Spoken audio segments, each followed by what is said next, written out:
Mary Magdalene was not prostitute, and that matters. Mary Magdalene wasn't a fallen woman. The Gospel named her as Jesus' devoted disciple and the first witness to the resurrection, a role no male followers received.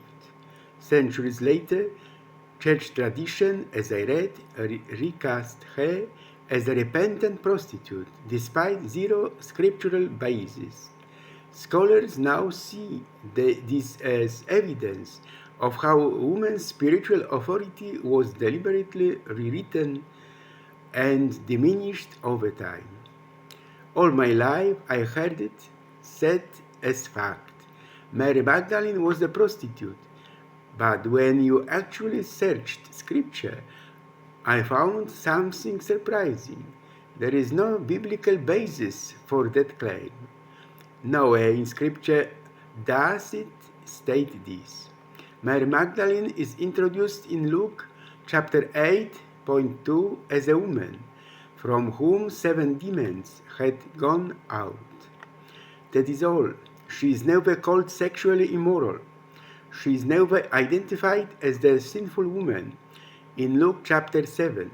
She is never described as the woman caught in adultery. Instead, what do we see? She stood at the cross when many fled. She watched where he was buried. She wept outside the tomb. She is the first person to see the risen Christ.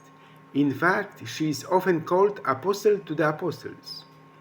The confusion largely entered Western tradition after a homily by Pope Gregory I, who identified her with the sinful woman of Luke chapter 7.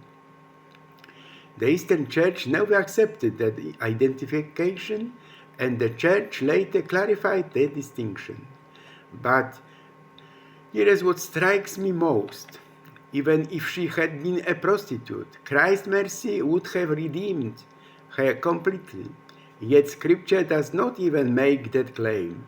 What it does show is this: a woman delivered, a woman transformed, a woman faithful, a woman entrusted with the greatest announcement in human history. He is risen.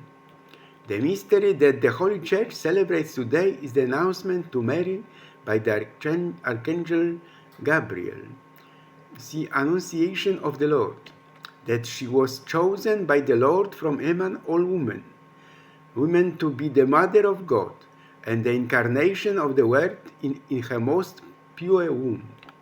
I would now like to reflect on this extraordinary mystery of faith, whose solemnity falls on March 25th of each year, and which we contemplate daily in the Angelus prayer. The Annunciation described at the beginning of the Gospel of Luke is a humble, hidden event. No one saw it, no one knew about it except Mary.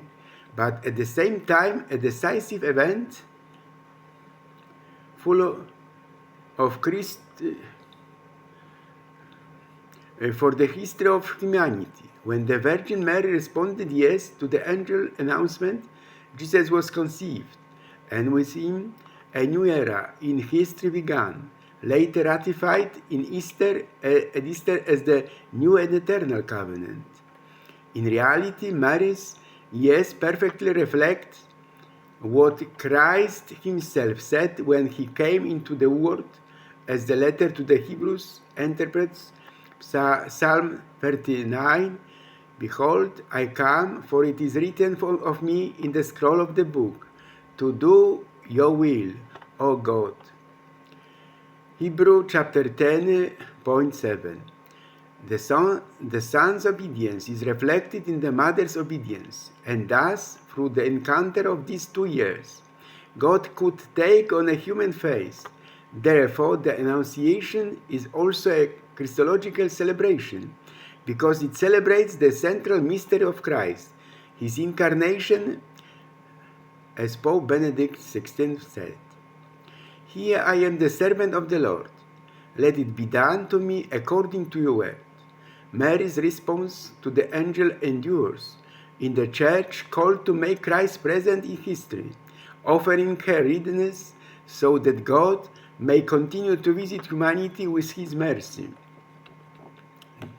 The yes of Jesus and Mary is therefore renewed in the yes of the saints, who are hope for the world because they bear witness that Christ's love is stronger than violence and hatred.